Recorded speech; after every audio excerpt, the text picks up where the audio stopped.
வராகியை பஞ்சமி நாளினில் கண்டு வணங்கி வந்தால் பெரும் இன்பங்கள் தங்கிடச் செய்திடுவாள், வரும் துன்பங்கள் தீர்த்திடுவாள்.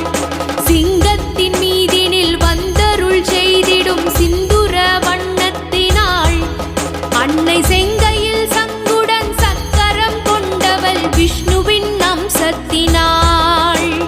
பச்சை நிறத்தவள் இச்சை